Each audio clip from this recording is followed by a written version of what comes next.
Hello everyone, welcome to my channel. If you are new, welcome.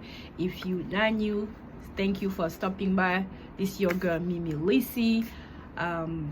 If you are new here, please hit the like button, subscribe to the channel, and share this message with anyone else that you think that would be interested in. Okay, today's topic is how to build a financing legacy. All right, financing legacy. I'm talking about financing whoever, anybody.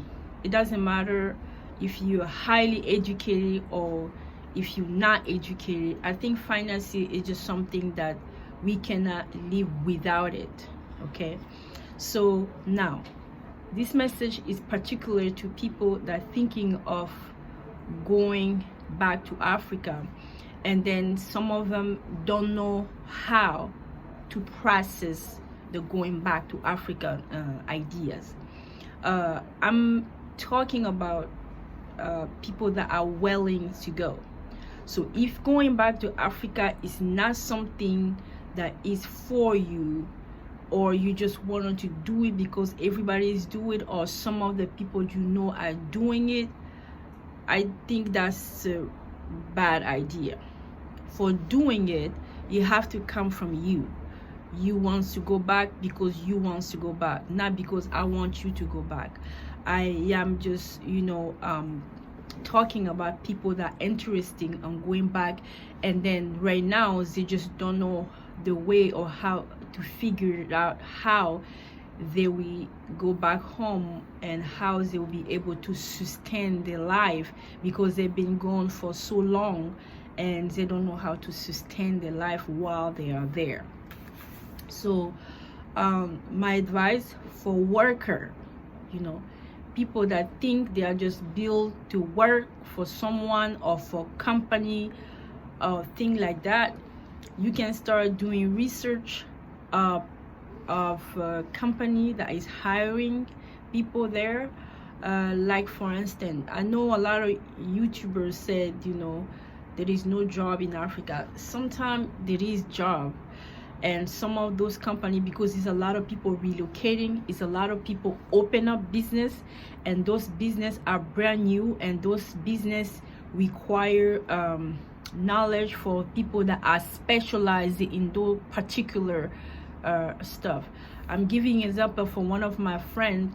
She specialized in the food industry, so she's a chef, and when she's in the West, she used to work in hotels and stuff like that.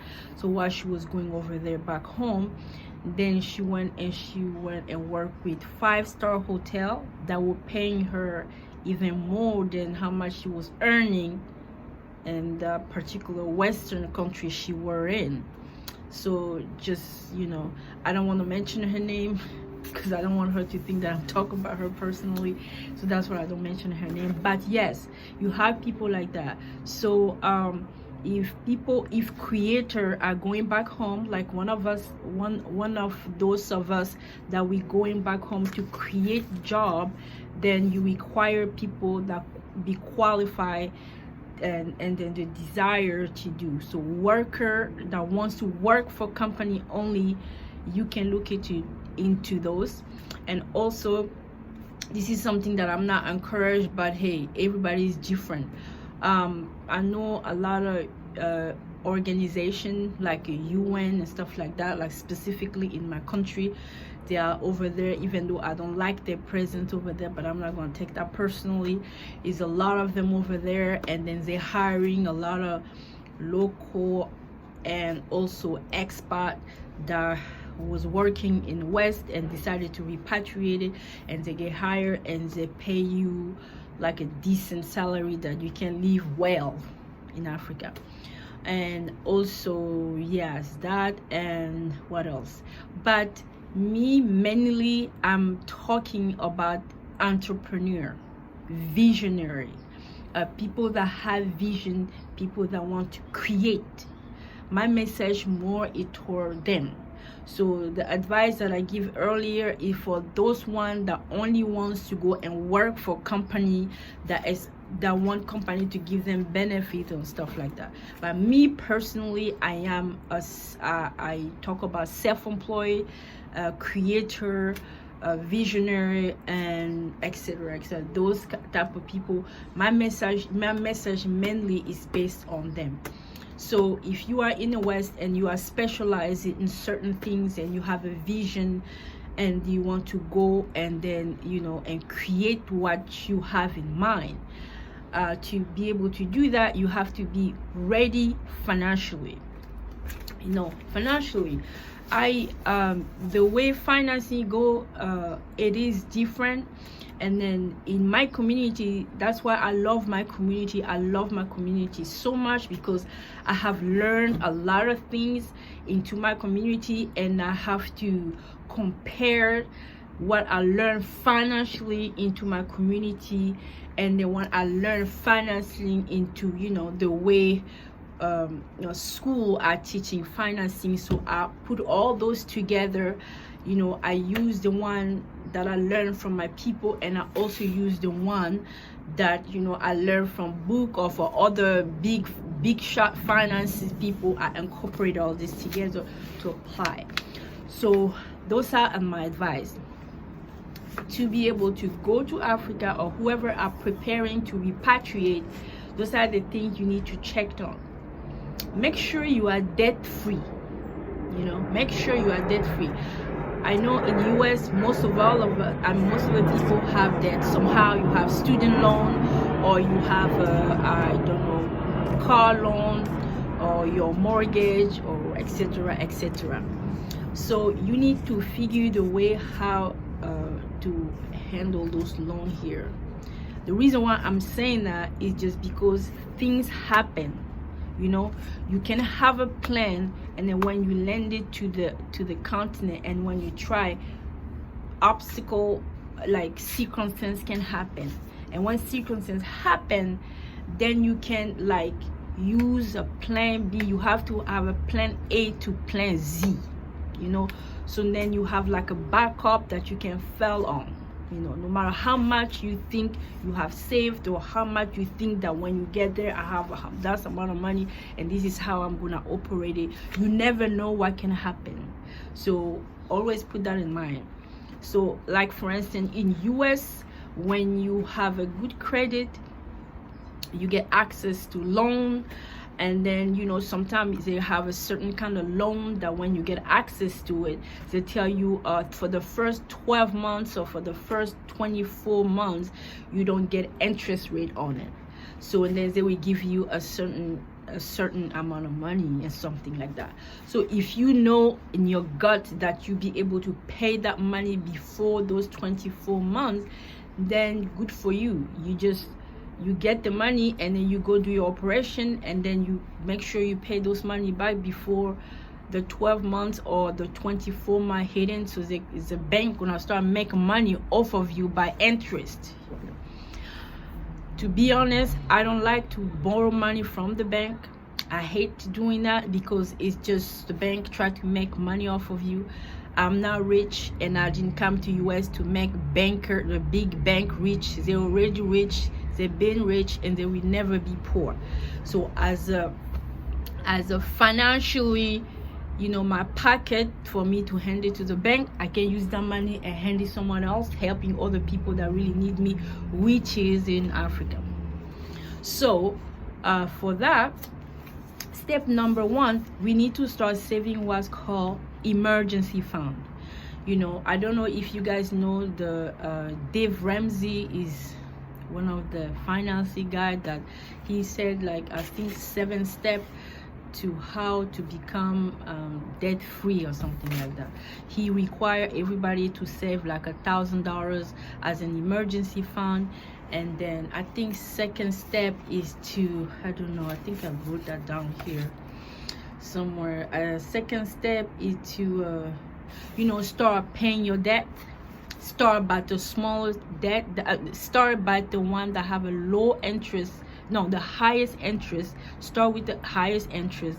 Pay the minimum with all the debt that you have, but hit it car with the highest interest. When you knock that down and you take to the next level, etc., etc., until you pay off those debt. And then the third part is to I forgot. Anyway, I'm just gonna go by what I know. Okay, Dave Ramsey. But you know, if you're interested, go on Dave Ramsey and figure it out, because I have read that. It's been a long time ago. And then, you know what, I never respect exactly what Dave Ramsey said, because some of the things he said, it go with certain people, it doesn't work with other people. Self-employed, you know, you have to, I mean, you can't understand the concept and you use that, but you don't have to like religiously respect everything he said. But you can take what can help you particularly, and then, you know, go from, you know, from there. So, and then you have to take 15% out of your pay to save it, and then you have to another one, you have to save like 3 to 6 months of your expensive. 3 to 6 months of instance. For instance, if you save 3 to 6 months for your expenses, for instance, if all your bill, including mortgage and everything, is $3,000 a month, then you have to save 3 months of that $3,000 to 6 months of those $3,000.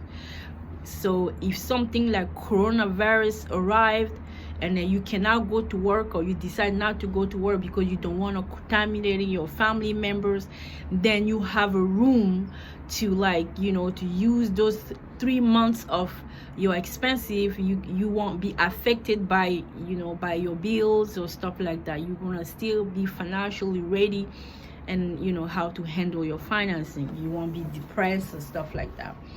So yeah, and then other things is to invest into, you know, to do investment, you know, invest to the stock market, you know, doing IRA, or I don't know, there's a lot of investment out there that you can go and doing that.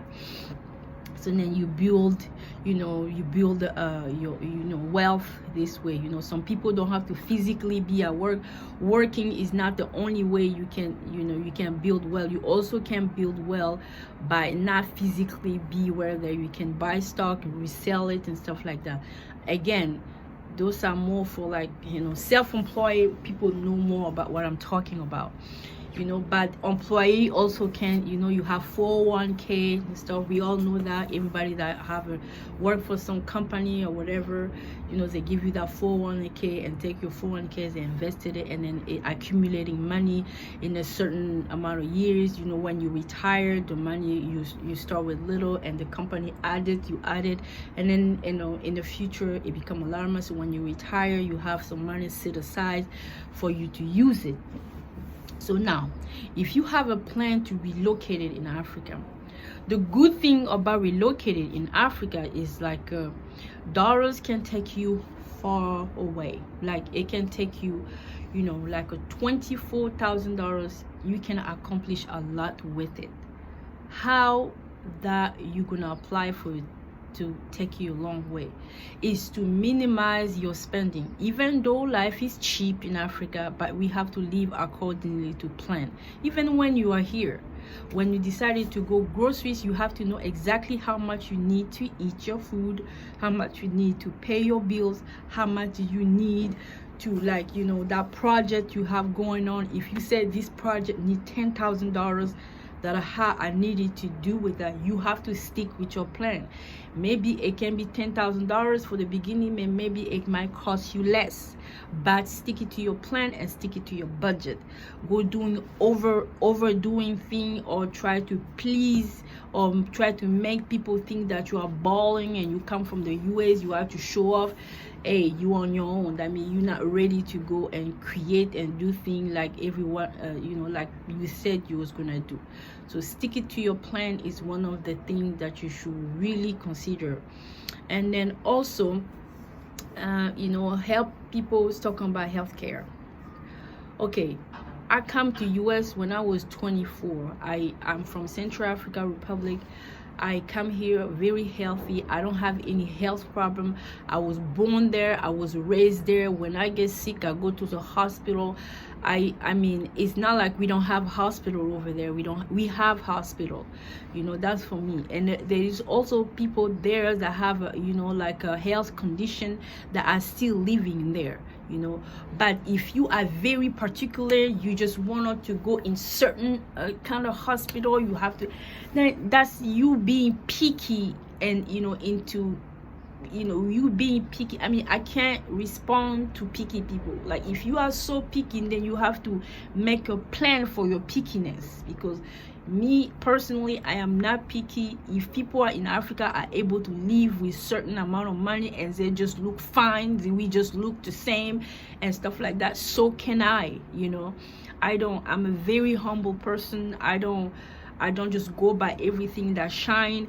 I like to pass on legacy. That's what my parents have done. And again, my parents are my hero, and then they both are dead now. So then, you know, they leave us, they have left us wealth, you know. So I'm proud of them, and I'm not counting on those grandparents to tell my kid that, oh, grandfather had left well, so if I die, make sure you tell my sibling to give you my, no. That, I mean, what I don't, that's not the right I want to take. I want to leave my kids my own legacy. I want my kids to look at my parents' legacy as a lesson learning, or other things to do that they can incorporate it into their personal life, just like I'm doing. And then so I want them to do that for their generation and the generation to come. So like I said in the video, like my previous video that I talk about to relocate it, I have said something about self-sustainable by doing agriculture. This is something I never did, but I know I can do it. I'm a challenge type of person. I like to challenge my knowledge. I'm not financially rich, but I'm rich. I am rich here. I have ideas and I have things, and I know I'm able to execute.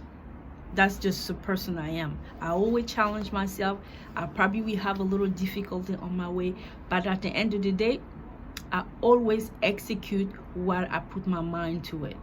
There is not a little bit of something that, I mean, whoever know me know that about me. When I first come to US, I didn't know anybody. I didn't speak English, but I didn't return. I never was homeless. I always feed my family. I always have a roof over my head, and I always work, and I don't depend on anybody. I depend only on myself.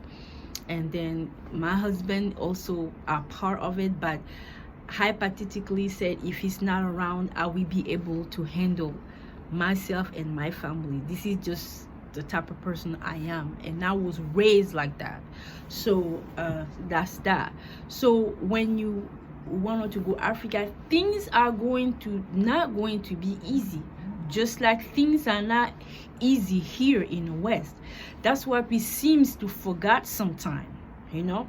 When we first come here, first of all, you need to get your paperwork. Like some of us that come here with, first you come here with a visiting visa, and then you have to transfer that study from visiting visa to a resident permanently. That immigration is not cheap. Ask me. You can go back and look all those fees to pay immigration. You have to come up with some money, and that money is not like people are complaining, oh my god, things are expensive.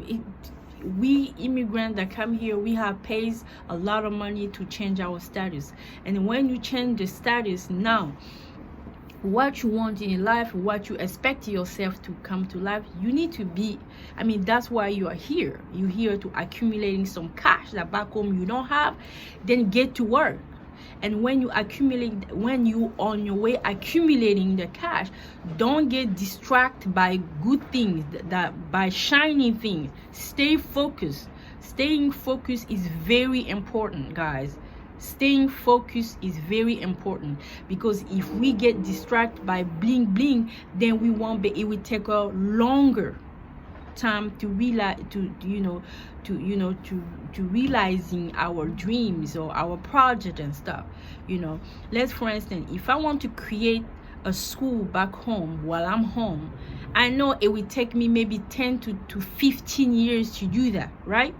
So I say, okay, let me go to US and work, make dollars, and I'm able to save it, and say, wait 15 years, maybe I can, I can make that happen in a 5 years period.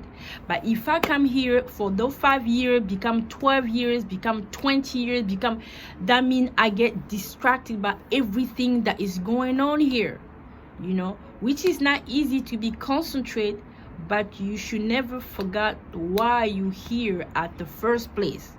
So if you, those are the people that are here. So now, if you think that, okay, you have failed, there is certain thing that you should have done, but you already done that, it's not too late. Longer that you still live, you can able to do it. Get up and then make plan and start executing those plans that you have. Focus, and focus. Give yourself, find you some side hustle. Stop those going out and necessary going out. Stop sending money, making people think that you are a baller, and actually reality you are not. Eliminating a lot of unnecessary spending that you are doing. You will realize in the long run that those money can be, you'll be surprised how much money you accumulating just by paying attention to your spending. And then you only can count on the money that you have. If you bring home $3,000, please make plan into those $3,000 that you have.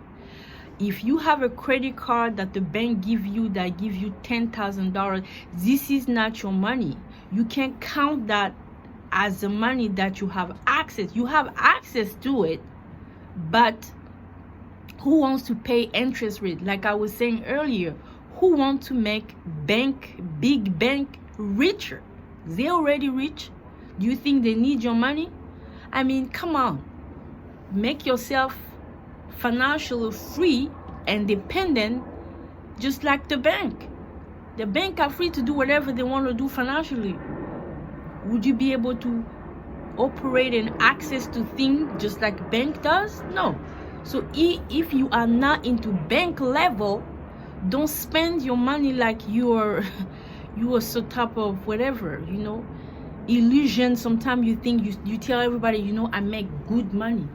What is good money? Sometimes people make $3,000. You say, at my job I make good money. Good money, you make $3,000. You pay your rent $1,200. You pay all your bills. They have particularly $2,500. You have $500 left. That's not good money. What you have left after paying your bill, if you still have that $3,000 after you pay all your bill, then I can consider that you have good money, because $3,000 times 1 year, that's good money. Okay, that's $36,000. So in 1 year, if I just save $3,000, I have a leftover after I pay my bills and everything else, all my expenses are gone, and I have $3,000 left over, that's $36,000 a year. And then if you do save for 2 years, that's how much? That's like $70,000 for 2 years.